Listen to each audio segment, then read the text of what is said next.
In the name of Lord Jesus, a very good morning to all of you.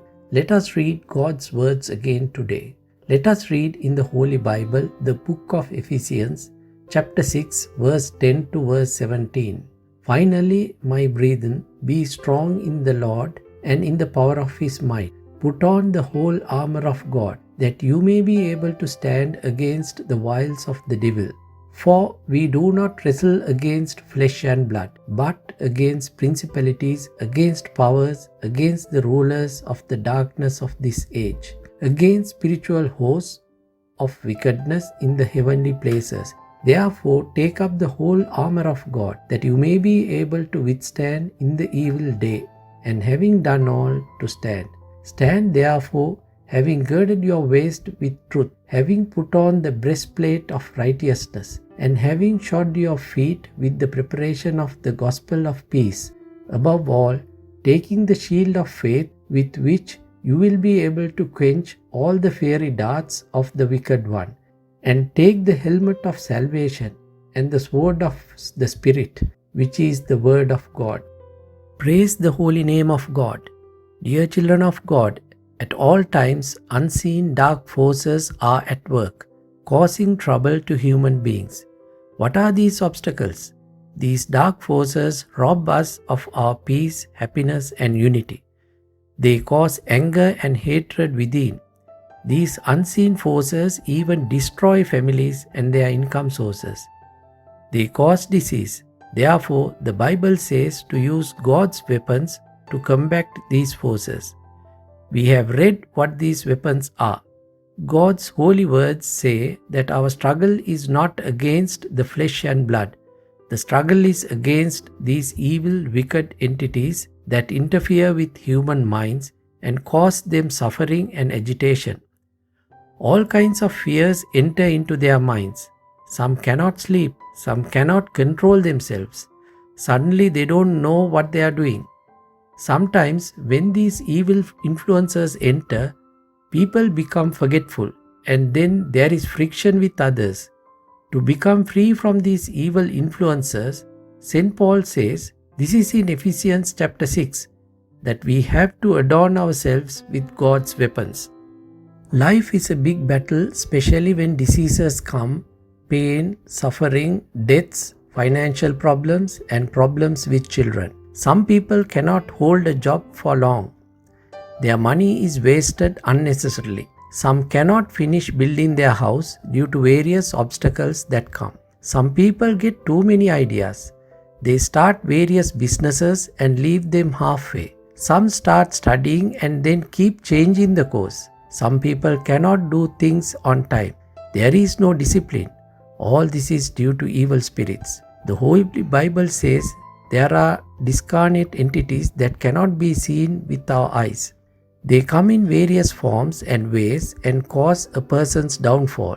They cause trouble with friends and family, trouble at workplace, society and neighbors.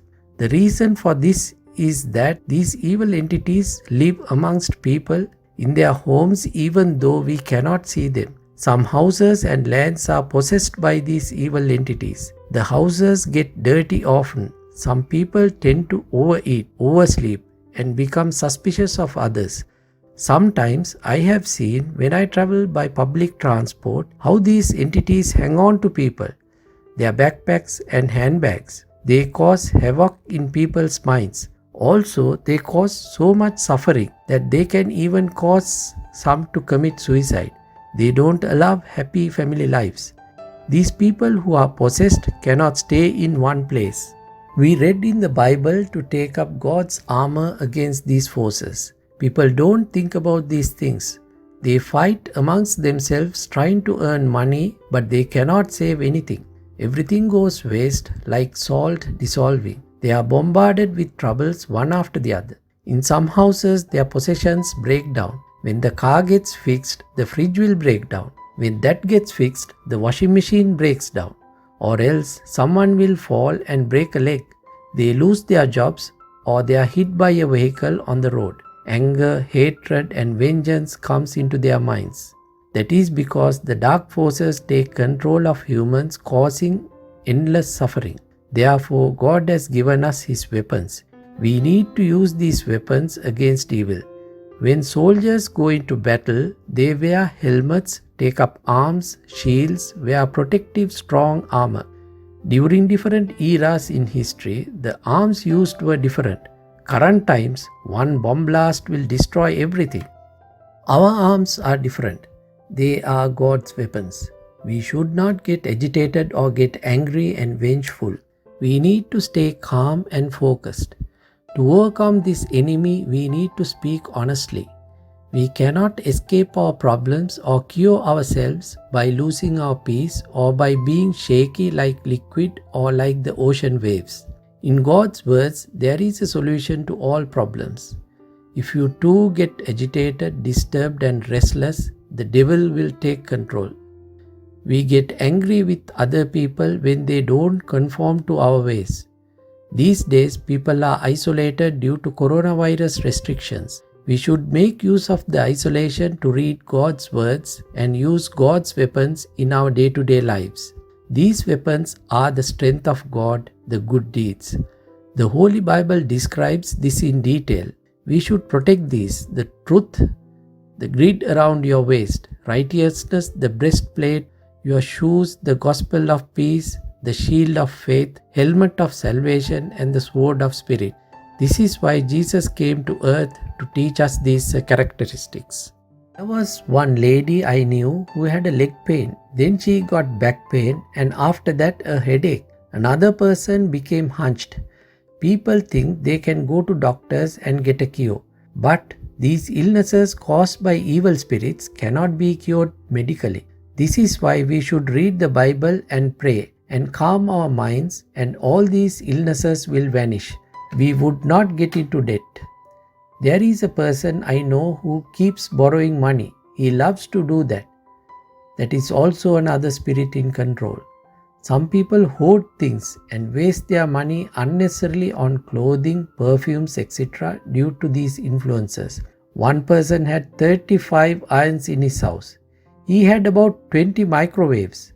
I went there to pray and he shouted at me to leave. I said, "No, in Jesus' name you leave."